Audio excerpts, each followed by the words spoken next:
Well, hello, ladies and gentlemen. Thank you very much indeed for coming to this event. My name is Jesse Norman. It's an absolute delight to welcome you to this conversation about empire and identity and history. And I'm absolutely delighted to be joined by our guests. To my left, Zareer Masani, then Olivet Artelu and Peter Frankopan at the far end.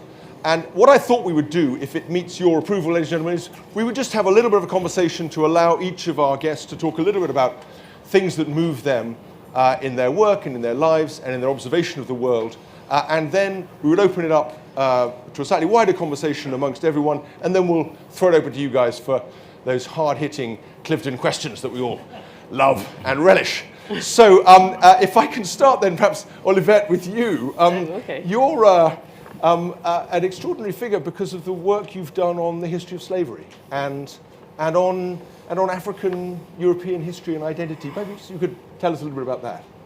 Well, basically, I'm a colonial historian. I started wanting to be a historian of the French Revolution. I was told, no. So I said, well, I want to go to the 18th century either way because I'm fascinated by that period. So colonial history is something that resonates with me for several reasons. The first one being that I was born in Cameroon. So Cameroon is at the crossroad of many empires. So before pre-colonial empire, you have the Oyo Empire, you have the Hausa Empire, and then come the colonial times, you have the German Empire, great-grandmother German, result of German colonization, and then the French, and the British fighting in Cameroon with the Americans. I mean, there's so much going on that I really wanted to study that. But out of empire also comes several complex histories and trajectories of people. So it means several identities, several kind of outlook on life, really. And again, it's part of who I am. So I said, I'm going to write about people who are like me, African Europeans. No, you can't be African. This is what the Africans usually tell me when I go back. And you can't be European either. Well, I claim both. And I want to write about stories that are not me, but that are people who are like me and who have extraordinary lives. So within the book, you have African Europeans, those who migrated and who left the continent or were part of the Roman Empire. And they were Africans, but also part of Rome, really. And those who were taken as children, for example, what would be nowadays the eastern part of Europe, taken, forced settled in what would be nowadays Egypt, and who are European Africans, the Mamluks, and fascinating stories. So yeah, that's basically it. Fantastic. Well, thank you. And I can see a copy nestling on the table there of your book, Olivet, which Peter is now beautifully exhibiting to our studio audience. Thank you, Peter. That copies of all these books are available in John Sandow, as indeed is a copy of my book on Burke, if anyone's interested, not present here. Zareer, I see we've got your book on Macaulay, and of course Macaulay is such an ambiguous figure in many ways, but an unapologetic imperialist. How does he shape your view of the Raj? Well, I would, I suppose, qualify as one of Macaulay's children. And this is a term that Indian nationalists often use as a form of abuse. So-and-so is a Macaulay's child, because Macaulay was seen as the person who introduced English language, Western education. What is often overlooked is that he also introduced ideas about liberalization, that India would eventually evolve into a democracy, equal partner of the British eventually. It was the Whig theory of history applied to empire and imperialism. And I mean, my background is, having qualified as a historian, I then worked as a current affairs producer for the BBC for 20 years, and then went back to being a freelance historian, writing this biography of Macaulay, and writing generally about empire and the Raj, which to me has been far more positive than negative. I know there are negatives. There were elements of racism, there were elements of neglect of agriculture, of education. On the other hand, there were huge benefits in terms, firstly, culture, not just the English language with its wonderful literature and liberal ideologies, but also rediscovery of India's classical heritage, which is not often recognized, was done by amateur British officials who were amateur Orientalists, excavated, discovered, catalogued, conserved India's classical heritage, unlocked the Brahmi language, which gave access to the Mauryan Empire and the edicts of the Emperor Ashoka. All these things which the Indian national renaissance was built on emerged out of British Orientalism. So that was point one. Secondly, I think there was a huge human rights input. Rights of women, banning of sati, immolation of Hindu widows, banning of female infanticide, treating women as equal under the law, giving them equal voting rights when democratic institutions were introduced before they had them in England. So I think there were huge improvements for women, also for untouchables who, under traditional law, an untouchable would be hanged for cohabiting with an upper caste woman. A Brahmin had no death penalty if he murdered an untouchable. Under the British rule of law, they were all equal castes, so there was no recognition of caste privilege. Gave India the best civil service in the world, the ICS, which was superior to the British civil service, hugely qualified with Indian languages and culture and Oxbridge education.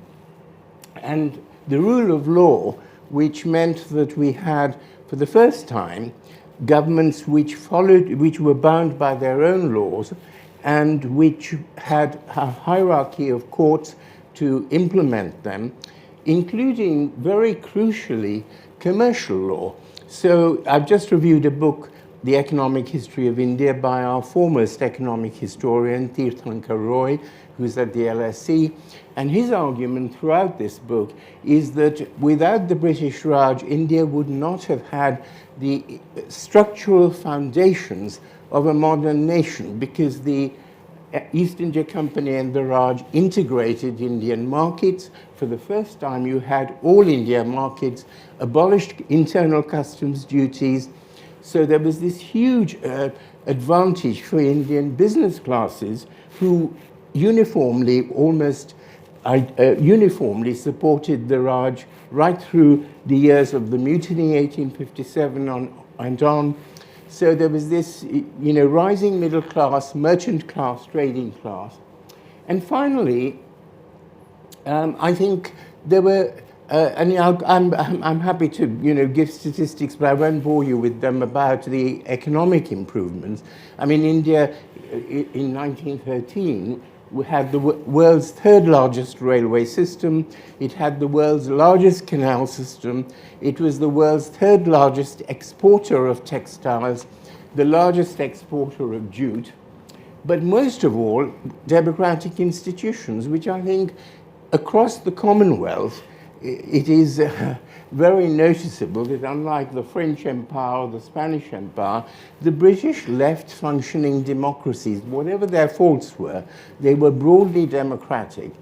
And I think certainly in India, we had democratic institutions evolving from the 1870s, when we had municipal self-government, then provincial self-government emerging in 1909, 1919, and then the 1935 Constitution, which is the basis of the 1947 independent Indian Constitution, which enfranchised the vast majority of Indians and gave them provincial autonomy. So this was a huge kind of learning process for Indian politicians, which is one of the reasons why India is still a democracy. So I'll stop there. No, well, that's... you've covered an astonishing amount of distance in a very short time. Zareer, thank you very much. And you've raised many, as Olivette has, many interesting themes. Let's go to Peter now. Of course, Peter, in a way, we've heard a little bit about Africa, we've heard a little bit about India, but actually we're not thinking about this right at all, are we, in terms of places? We should be thinking about trajectories and other, as it were, focal points. Yeah, of course. Well, first, it's such a pleasure to be out in the wild with real people and no one to tell me that I'm on mute but also to be alongside three such distinguished historians. It's such a pleasure, and thank you all for supporting the festival and making this happen. So I hope I'll get invited in the future for being polite. So I'll take a slightly different jump at it, Jesse. And my life basically turned over the course of 48 hours, 30 years ago exactly, where I didn't know which paper to do in my last year, beginning of my last year at university. And the day that I went to the first lecture about the Byzantine Empire, I slightly chosen not by mistake, but because the other options weren't very good. Everything was all to do with English history. And then that afternoon, I met my wife, who's now here in the front row. So there was something in the air. And when I went to this first lecture about the Byzantine Empire, I was completely transfixed just like now, but for the first 10 minutes, I heard about things, about people, about ideas that I'd never, ever heard of. I'd never heard about steppe nomads that are nothing to do with steppes, but the steppes that span across Eurasia. I'd never known, my mother's family is Swedish, I'd never known how important the silver of the Middle East was and how important slavery was, transported by Scandinavian merchants to Central Asia. I'd assumed, at the Islamic world, I'd assumed that Viking slavery was all a European and Northern European idea. I learnt about a whole new world of empires, not just the Byzantine Empire, which is the kind of anchor, but the Abbasid Empire to the east, and then heading out westwards, and we could be here all day, but the Khmer, the Chola Empire in southern India, the Srivijaya, the Tang, and then the Song dynasties, and then, of course, the different types of Islamic jurisdictions across North Africa, the Umayyads in Spain, and so on. And apart from being completely transfixed and changing my life, falling in love with my subject, falling in love with my wife, not in that order, obviously, my wife, and then falling in love with my subject, I think the world that I stepped into... Very helpful clarification, thank you for that. Politician and a diplomat, there we are. The world that I stepped into, apart from it being incredibly exciting and opening up windows that changed how I understood everything, which we can talk about later, the thing that was most striking was that I was stepping into a world of empires, of large states that were multi-climatic, multi-ethnic, multi-linguistic, where minorities were absolutely standard, and different ways in which peoples were engaged with. And to some extent, and the only value I'm going to add to Olivette's incredible work on African Europeans and on transatlantic slavery, the only perspective I can really give is to provide geographic and chronological context for how usual or unusual this is, and the capacity of us to write about and think about and to enslave each other.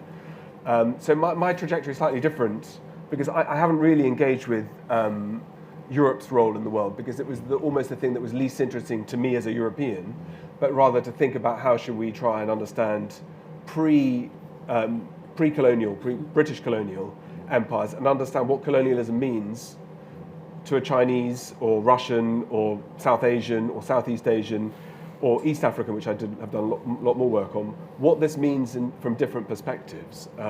So that's my sort of route in through lots of coffee, the Byzantine Empire, the paper done slightly by mistake. It was that, and I went to another lecture that day about the letters of the Norfolk gentry.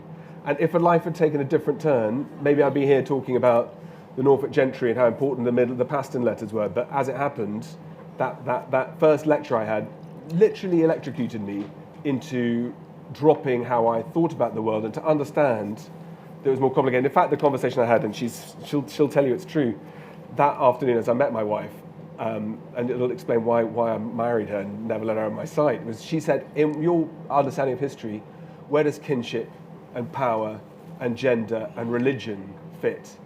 And that was the second electric shock of the day, and I thought, I've never even thought about these things. And it proved to me that we can be on autopilot, thinking about history, very basic questions. We just run past through the red lights without ever stopping. So if obviously we're transfixed in our current cultural debates and discussions about legacies of empire in many ways, and slavery is a crucial, important fact of that. But perhaps before we get to the British experience of it, and the British experience of the African experience in a way, and the Indian experience in a different way of empire, but Peter, perhaps you could go on a little bit to tell us about slavery in other empires, just so we can get some context on the kind of things that we are thinking about when we think about our own history. Well, it's a very boring historical point. We're slightly restricted by evidence. Lots of societies don't leave written records. So we are, as all historians, we're drawn to sedentary states and to cities. Insofar as we can sort of generalize, finding other people to work for you for free is the cheapest form of economic exploitation you can find. And normally a byproduct of that is dehumanization through objectification of a set of ideals where you create this idea about barbarians and civilization. And it's no coincidence that the word civilization, as everybody here knows, is from the Latin word for city. So people who live in cities have dominated and have mistreated agrarian populations. Well, and the barbarians are the Greeks, non-Greeks who go bar, aren't they? So. Yeah, I mean, in fact, these states were much more sophisticated. I mean, as I remind, I was in Athens with a couple of weeks ago. Democracy in Greece, despite what the Prime Minister, your party leader, says, Athenian democracy didn't work. Yeah. It really didn't work. The sort of, and in fact, around the world, the bit of ancient Greek history that resonated was Alexander the Great, the greatest imperialist of possibly of all time. Him and Genghis Khan are right up there. And one can look at how that process has worked. But the Alexander Romance, translated into Georgian, Ge'ez, Coptic, Syriac, Malay, was so important that by the 1700s, the first Muslim sultans in Malacca and the Malay Peninsula were all calling themselves Iskandar Shah, naming themselves after this guy from abroad. So I think that when one thinks about civilization, barbarians, and how we dehumanize to explain why we think other people are worse than us, is often a complete inversion, because the people who are doing the work typically are physically stronger because their work is better than us scholars sitting in libraries. And again, I've learnt through experience that I'm much more attractive when I change light bulbs and take out the rubbish than when I write books, for example. That we undervalue those hard skills of labour, and we think that anybody can do them, and we overvalue narrative skills of a priesthood who can have ethereal ideas about things. So I think that dichotomy is quite an interesting one. But non-sedentary societies also enslaved and captured, and usually it was about exploitation of resources. And you don't need slaves if you live in a verdant part of the world where fruit and vegetables and things grow easily. You do if you're in diseased environments like in the Caribbean or in the southern part of the Americas, where life expectancy kills you early because of disease and obviously bad sanitation, all the other things that we can talk about. But one of the real drivers of European transatlantic slavery is because Europeans died much more quickly in these environments than people from West Africa in particular, but also from Angola and Mozambique, where there were high levels of disease resistance. So it's always the wrong way around. The people who get enslaved tend to be dehumanized, which is bad, but actually are much more successful and adaptable to the kind of environments where they are then made to be degraded. But that's something that happens in ancient Rome, that happens in the Mongol Empire, that happens in China, that happens in India and South Asia too. And it's a constant. And it happens today. There is bonded labour in many parts of the world and significant freedom. So it's not a part of the past as well, it's part of the present day. Well, I think that's a very important point. Olivette, you must have seen all of these things and much more in the research that you've done on specific expressions of slavery in regard to this country. I mean, one of the things that I was always most struck by was how early in British trade you get patterns of slave trading. I mean, we're in the 16th century with Hawkins, we're in the 1570s and earlier. Yes, absolutely. I just wanted to go back to what Peter was saying about disease, and I just, this is one of the things that are still much debated, because that has led to another conversation, which is if they're resistant to disease, then they're resistant to work, then, they're made to work. And we found some of archival material in letters in particular of somebody called John Pinney, who was a merchant in Bristol, who says that, if these people are working for us, he abhorred it. He actually hated it, but he made money out of slavery. And he's saying, basically, it's because it's God's decision, God's willing, but it's also because physically they're able to work. So for me, the disease element always leads to, thank you for not going that way, but it always leads to these kind of physical aspect, and then we jump on to the kind of discussions about scientific racism and how these categories of people are. And coming back to that, actually, that is being replicated in discussions about why certain populations in certain parts of Africa were allegedly more apt for that job. For example, you find archival material again by some of the captains, sea captains, saying that, for example, the Wolof or Jollof are much more docile compared to those who are on the Bight of Biafra or Biafra. And all these categories are being born out of these discussions. So I'm wary. With the discussion about the disease, you also have the discussions about heat and the fact that, you know, their supports and their African captives were much more felt at ease with heat, and therefore that's why they were transported across the ocean. And I keep reminding people, remember Queensland, Australia, one of the hottest places in the world. I mean, it didn't prevent the British from settling there, so that's one of the many arguments. But coming back to what you're saying much earlier, for the British, well, we have records of, well, John Hawkins, but even before him, you have John Locke, and you have another one, and I've forgotten that's right, yeah. his name. I've forgotten another one.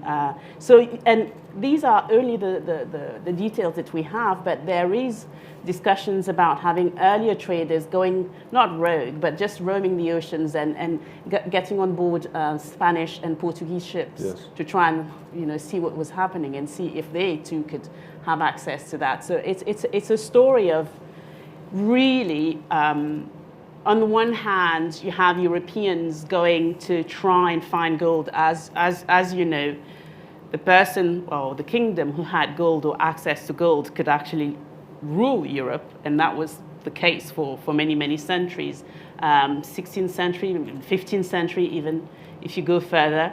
And then you have the justifications that comes after. And for me, that is really important and interesting to understand that it's a story of greed. It's a story of people. Yes, there's the argument that some people were trying to make better lives, but actually the first ones to invest in the transatlantic slave trade or enslavement were people who had money. It was the crown, it was people who were able to actually invest in those vessels. They were incredibly expensive. I mean, you had to build them up from scratch, and you had to do all sort of things. So it was, you know, people who had money, and then you had categories of people. And I want to really talk about this as well, because it's something that, as a PhD student, that are really angry because I wanted to find out the roots of inequality, blah, blah, blah.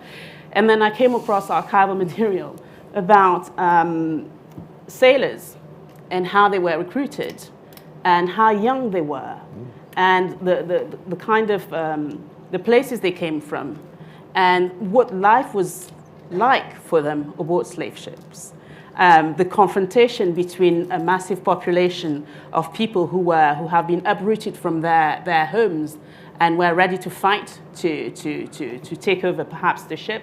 And these populations who have never traveled, coming sometimes from the countryside, and I'm talking about Bristol because I did my PhD about Bristol, and who found themselves completely at odds with this, outnumbered, but with guns, trying to survive, and then aboard, most of them, or some of them, let's say a large majority of them, became alcoholics after those crossings. Some of them came back disabled, couldn't see, and some of them were left stranded in the Caribbean. So it's a nuanced story that is that needs to be told alongside the story of those who have been subjugated, who have been made to be used as currency, as reproductive tool. The stories of African captives, the story of people trying to survive, because we always concentrate on the conquerors. You know, they made money, they made our cities proud, but it's a story that did not benefit everybody the same way. And I want to apologize as well, because I get really passionate, and then the French words are creeping up, and I'm trying to push them down. And what you said about the French Empire, I don't know where to start. Anyway. Well, let's come on to that in a second, Olivet. That's fascinating. I mean, one little thing to say, of course, is that Britain had a Royal African Company. That's right. in the 17th century, a royal chartered African company. Quite a thought, that. Zareer, you wanted to come in. Well, I just want to put the transatlantic slave trade in some sort of global historical context because, as Peter said, slavery was a part of most empires pre-colonial, and slavery is as old as empire, and empire has been a default mode of governance for everyone who could manage it. I think the question about the transatlantic slave trade, I mean, you know, what you've said is very interesting. But I also think it's worth looking at the North African slave trade, which involved a large element of white slavery. Slavers from North Africa who used to raid the coast of southern England carried off the populations of whole villages into hundreds of thousands of people were in white slavery, and they were sold into North African slave markets, which carried on well after Europe abolished the slave trade. The Ottoman Empire depended heavily on slavery, enslaving subject peoples, and this was a standard thing both in Africa and in Asia, where people conquered each other. They subjugated large elements of the population into slave labor. So I think come to somewhere like India. India had widespread slave markets until the British cracked down on them in the 1840s when it was made illegal across the British Empire. The British Navy policed it. It continued in China. It continues today in Africa and India. You know, according to the Global Slavery Index, there are 9.5 million slaves defined by forced labor and forced marriage in Africa today, 3.5 million in Nigeria, you know, a couple of million in India, a couple of million Uyghurs in China who are basically treated as slave labor. And we have slavery in Western countries. There is, you know, people trafficked, forced to work for virtually nothing, forced into prostitution. So I think slavery is something that, you know, we have to tackle in a much more global way, and it's still a major problem. Yes. And I don't think it's sort of restricted to the transatlantic slave trade. I think it's across the world. No, I think that's a very well taken point.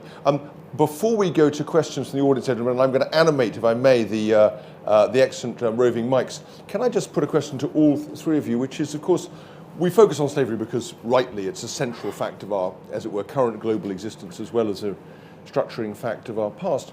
But, I mean, it's also important to go back to some of the things that Peter was saying earlier about the divisions that often politicians and leaders find it necessary to put in place between we and the other, and the exploitation of racial or religious epithets to create political division. And of course, Zareer, one thinks of it in the context very much of partition, you know, the way in which the Muslims and Hindus are set against each other by competing politicians seeking to engineer the division of India. But of course, it goes way beyond, before that. And maybe a word or two from each of you on that topic, because I think it's so interesting and does bear on the same thing before we go to the audience.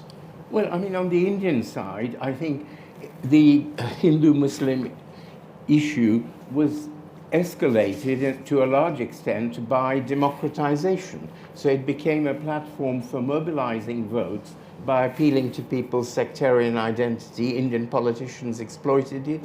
They did it locally, they did it provincially, they did it nationally as the British introduced democratic institutions.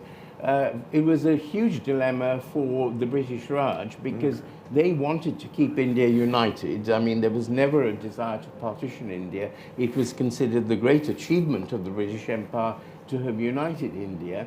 They tried desperately, you know, there was something called the Cabinet Mission Plan, which carried on till 1947, trying to sort of knock Hindu-Muslim heads together in a confederation that would avoid partition. But I think it was a process of politicians actually whipping up support, and that continues today, continues very much in India with the kind of Hindu chauvinism we see today. I'm sure it's part of Pakistan, we see it in Afghanistan, and we see it in Western Europe as well. Yes. Olivet, Peter.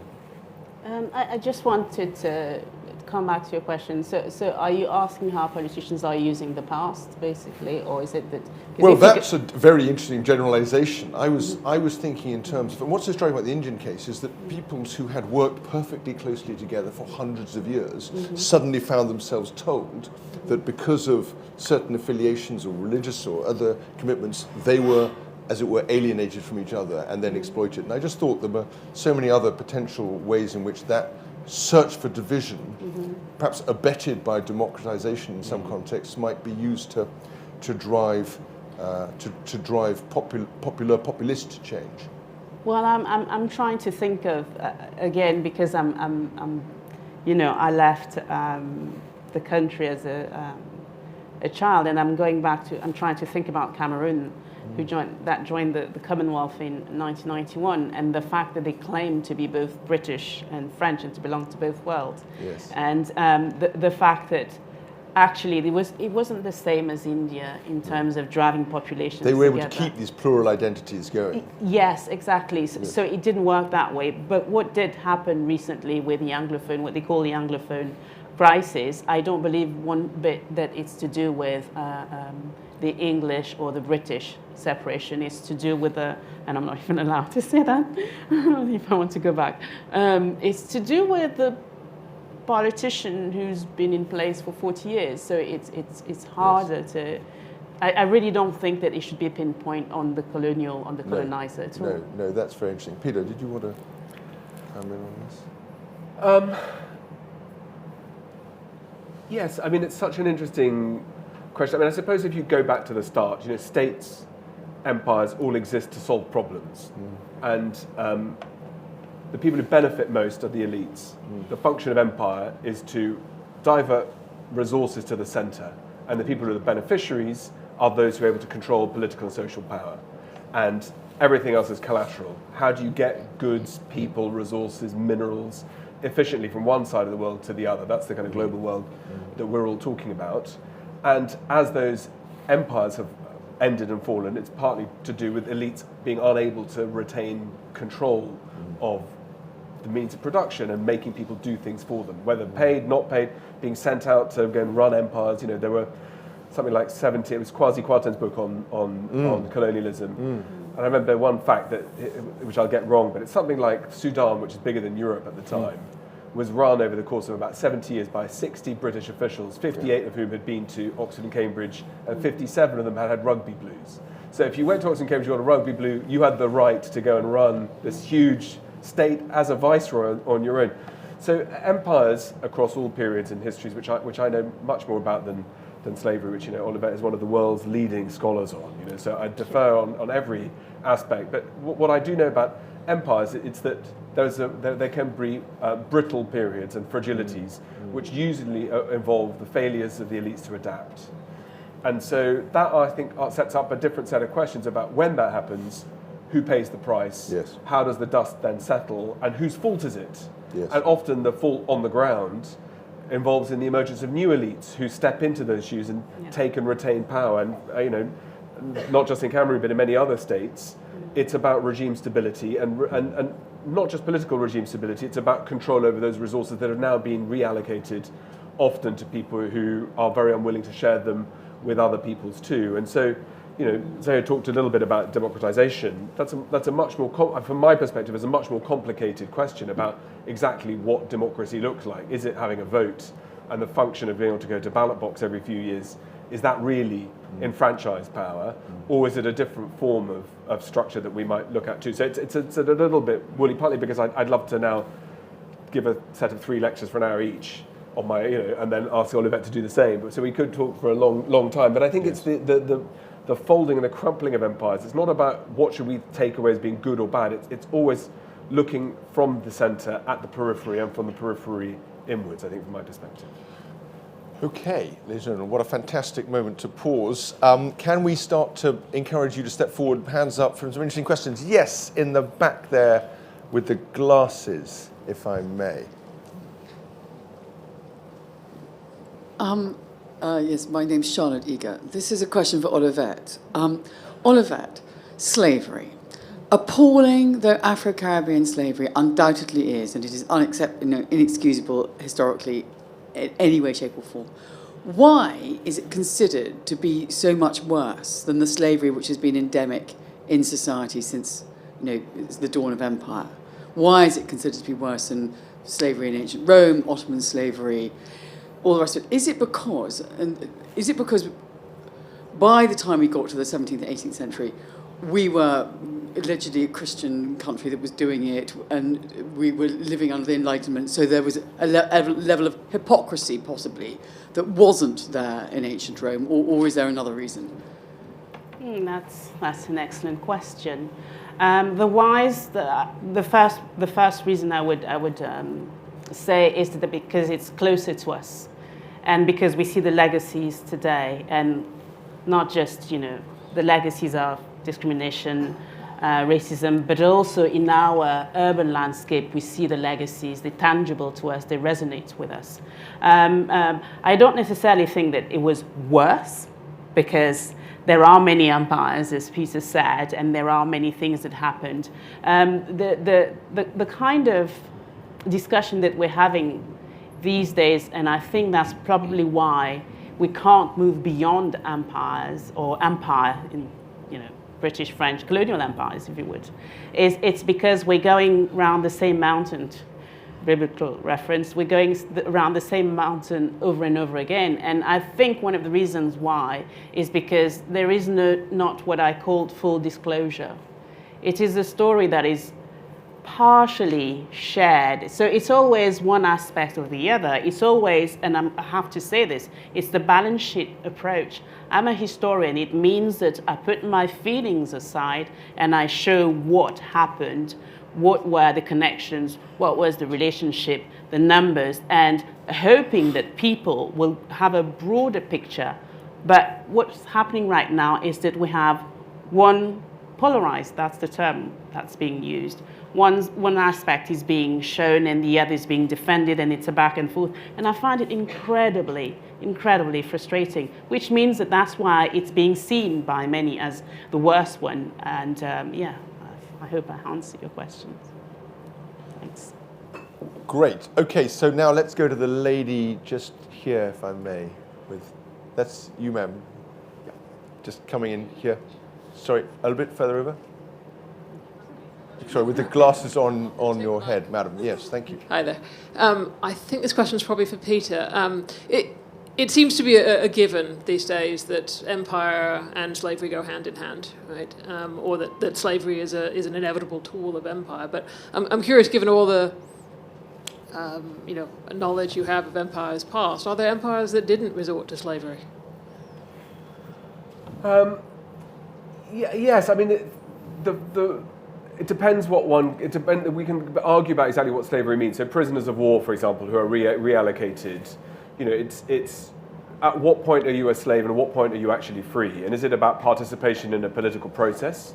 Is it about access to assets, or is it about your control of where you're allowed to live? So, in many parts of China, for example, today, with the hukou system, you're not allowed to leave where you live.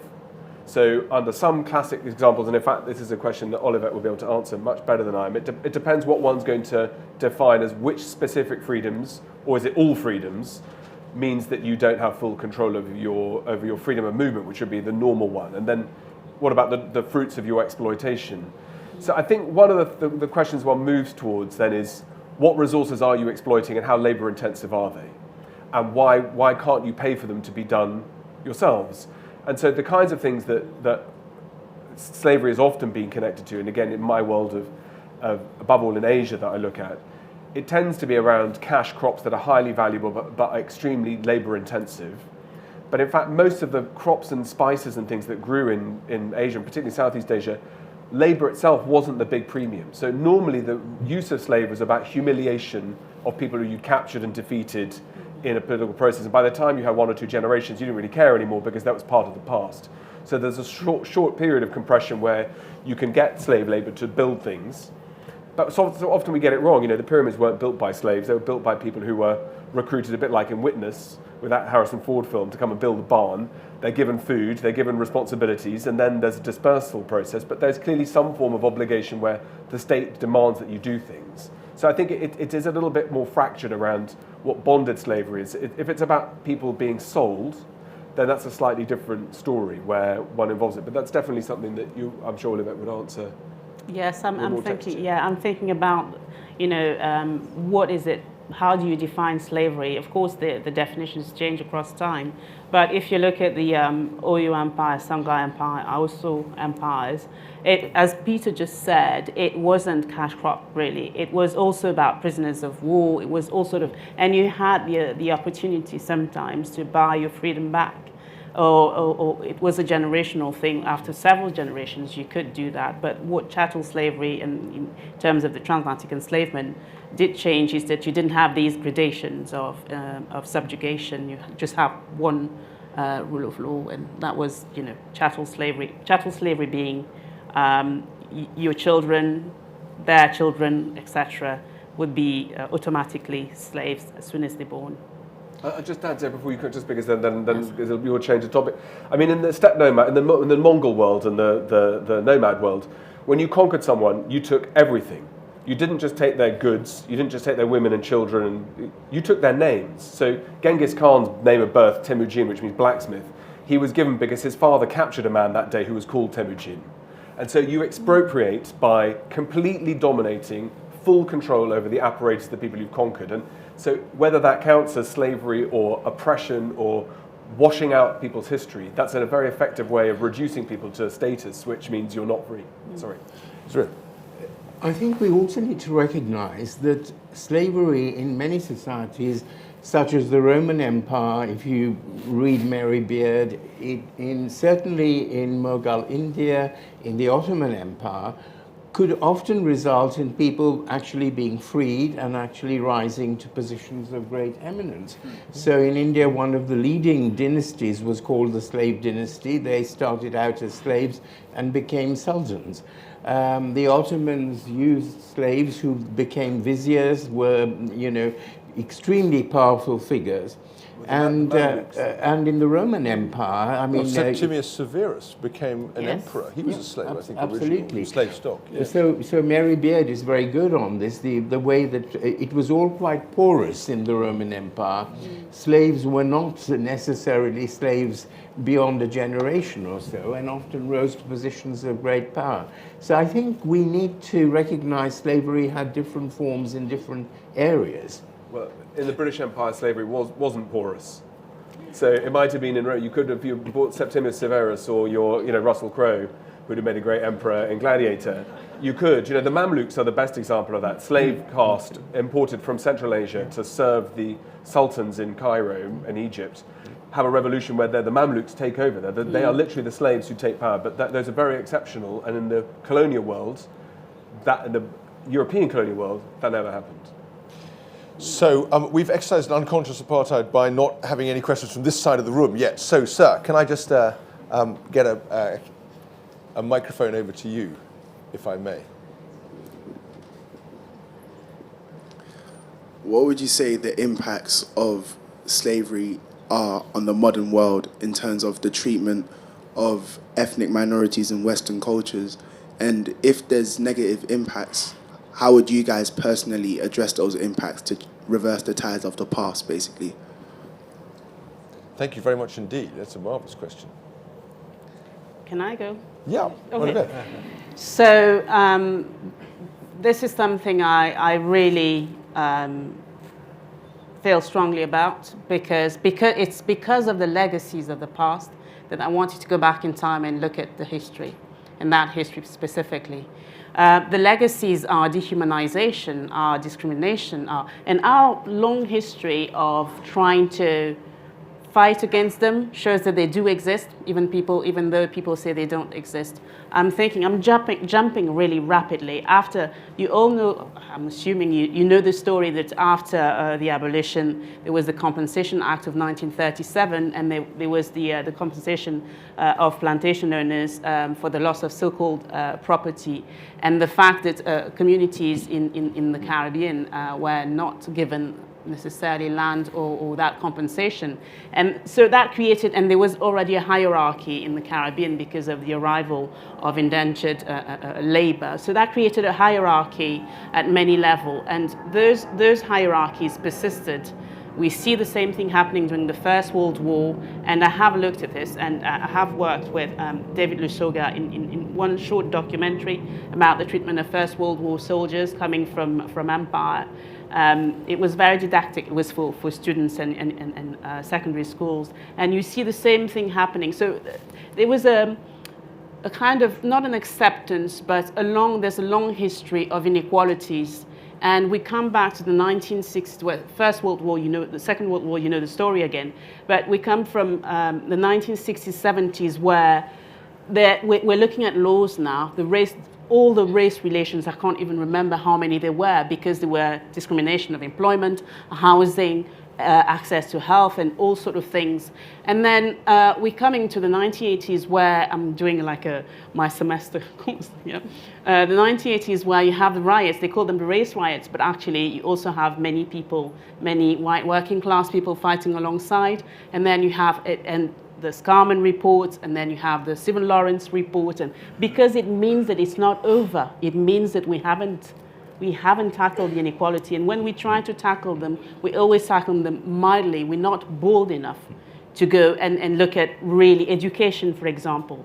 In the city where I teach, there's a massive gap in terms of education, who gets to teach, and there's a massive discrimination or discrepancy between various communities. It means we're still there. It means we're not brave enough to look at what is it that prevents people from having access, for example, to basic care, having access to, and it's not just racial, it's social, it's linked. And we have to look at those inequalities in what is called intersectional way, because they don't function the same way. I'm not discriminated the same way as a black woman who is middle class, educated, as somebody who, as a single mother who is in Bristol, for example. So discrimination exists, but we really need to be more specific about how we go on about it.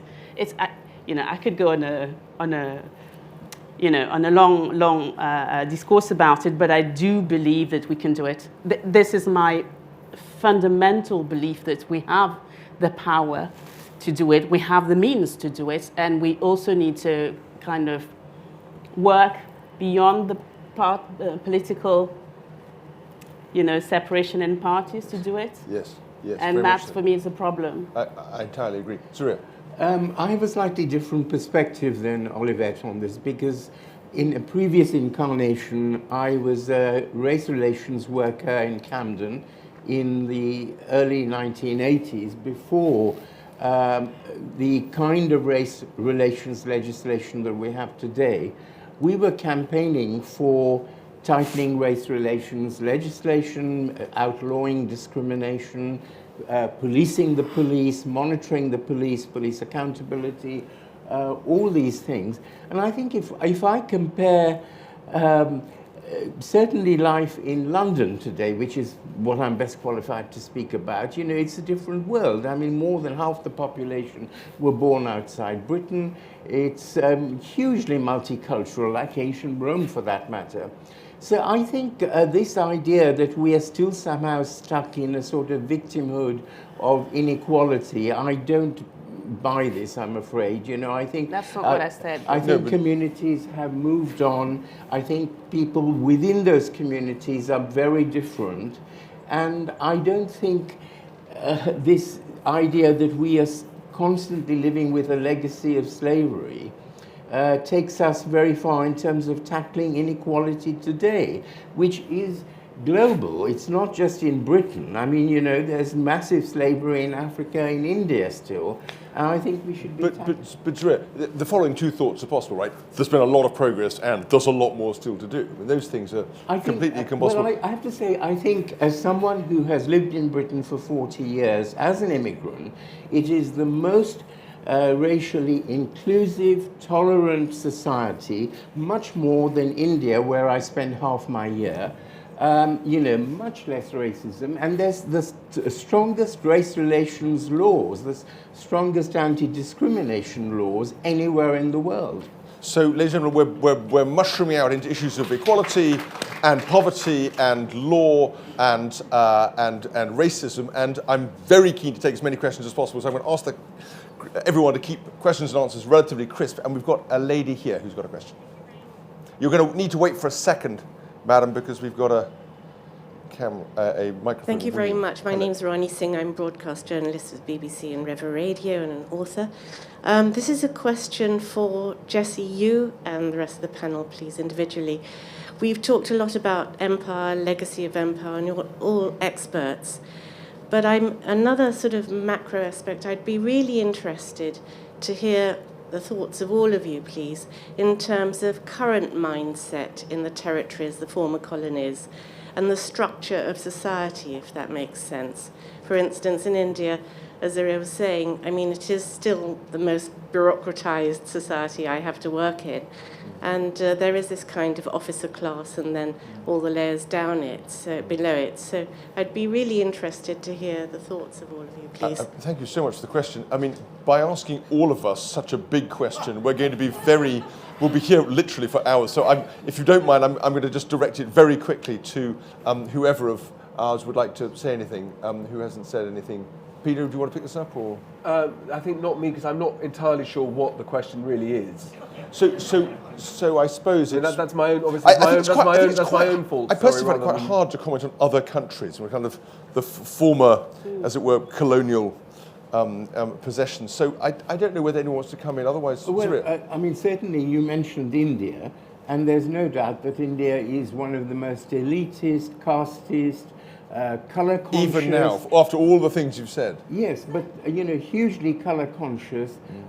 Just look at the matrimonial adverts. Caste is much more important today than it was 50 years ago.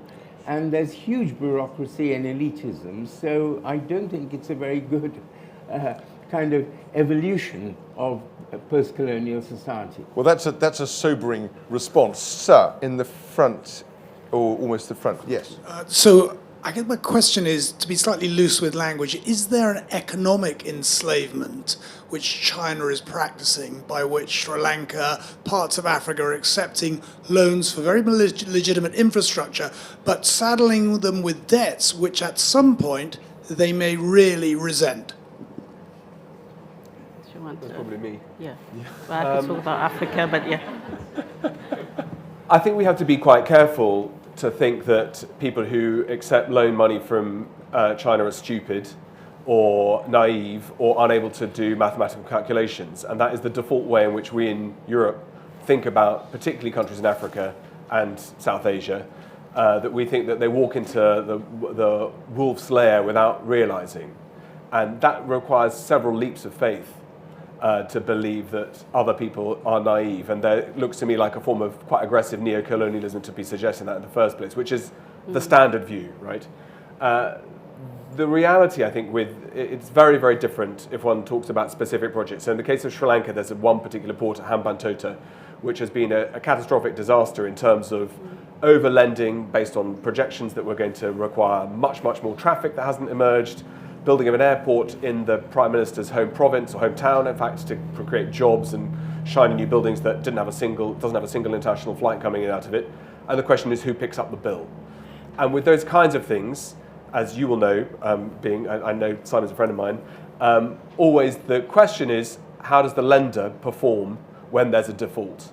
And Jessie will know this from 2008, the financial crisis. The big challenge is if banks have lent, and they've done it aggressively, and in some cases fraudulently, like the Royal Bank of Scotland fined €2 billion for acting as a criminal cartel and accepting liabilities for this. is it right to force people out of their houses, to take possession, to boot people out? And these things are very sensitive because there's no one rule fits all. So I think we need to be careful in how we set that up as a discussion. In most of these parts of the world, and I said that in the talk this morning, so I don't want to repeat myself, if there are other lenders who will put money into those projects, then that will probably help locally on the ground. But we managed to find through Jesse's brilliant wife, who's spellbinding presentation today, we managed to fight our way out of this crisis quite well. We should be proud in this country how we did it. But one of the things we did was to produce £400 billion extra national debt to keep people at home and stop the country from breaking down. But we're not willing to put our hands in our pockets to help other countries, and China's been very aggressive politically to say we will do it, but in return, the thing they should be worrying about is not debt, is that we expect you to vote in our favour at United Nations. We expect you to vote where necessary to have political allegiance if things come to a difficult standstill with the United States, who the Chinese think behave in an imperial way by putting up sanctions, etc., etc. So there are lots of cases where China has very clear strategic and military dual use, where one has to be very careful about what their aims are. But for a lot of the projects, it doesn't look like that. So I just think we need to be careful. It's not a kind of one-size-fits-all question. Yeah, it's also not the case that the great British financial institutions and entrepreneurialism have exactly avoided boom and bust themselves. Madam with the mask at the back there.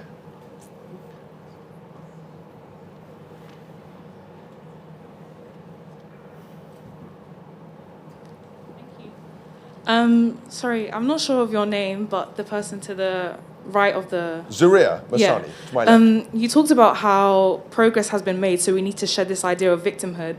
Isn't it dangerous to suggest that minorities should be grateful for progress that we're already owed due to the impacts of colonization on the countries that we're from, and feeling like we have to migrate to the Western world in order to succeed? Well, I think people often migrate because they choose to migrate. They don't have to migrate. And I think there's no doubt that the Western world has offered employment and opportunity and social welfare to people who would not have had it in their home countries. I don't think you can blame that entirely on colonialism. But, that's a separate argument. But if you're looking at progress in countries like Britain, I think, people have worked for that progress, and many of them have been black and brown people like myself. We've campaigned for changes in the race laws. We've campaigned for equal opportunities programs. In the 1980s, I was going around advocating equal opportunities to various employers. And I think we see the fruits of it in a society which does offer opportunity and which is quite a beacon of attraction for people all over the world. We've got about 3 minutes, and I do want to offer more opportunities. So let's go to the young man here with the hand up, if we may. Can we do young people, if there are young people with hands? We've done a good smattering of young people. We can certainly do more. We're about to do one right now. Another one right now. Thank you all very much for speaking. It's been very engaging. Next year is going to be the 75th anniversary of the partition in India and in Pakistan. And with the recent rise of both Hindu and Muslim nationalists among the youth in both countries, can we say that Pakistan and India have moved beyond the state in which they were abandoned by the empire all of those years ago? Wow. Okay. By the way, if we've got a young person who wants the next question, then put your hand up. You're not a young person quite, so if I may say so. The Queen, maybe the Queen could ask. She's self-identified as young this week. She's too old to win the Oldie Award. Very good. Okay, well, we're going to go to the young lady at the back there for the next and final question. But Zareer, I think you want to pick this one up. No, I just want to say that India and Pakistan are in a worse state now than they were when they partitioned in 1947, despite all the riots and killings, because there was a commitment from politicians on both sides to be as secular as possible. The kind of Islamism we see in Pakistan today, the kind of Hindu chauvinism in ruling India today, were not dominant at the time. And I think its situation is worse, and they're both nuclear powers, which often have come close to nuclear confrontation. Yes. Thank you. Yes. Thank you. This is more of a policy question, but I'd be interested to hear to what degree you think our colonial history within the UK shapes and guides our current foreign policy or our international development and humanitarian priorities, and if that should be the case to the degree it is currently. You're on, Dr. Norman. I think that's me. Well, thank you very much indeed for a brilliant question. I would say this. I think it does still guide it. I think this country, to some extent, feels a very strong sense of obligation to countries around the world with which it has had relationships at every level, economic, political, and other, that may go back hundreds of years. And I'm not sure that's inappropriate, but I do think it's absolutely vital that that we as a country take those relationships seriously and are not merely bound by them, but actually see ourselves as having something to offer in some of the ways that Zareer has touched on, in terms of culture and the rule of law. And I think the best aspects of our own history are things that are actually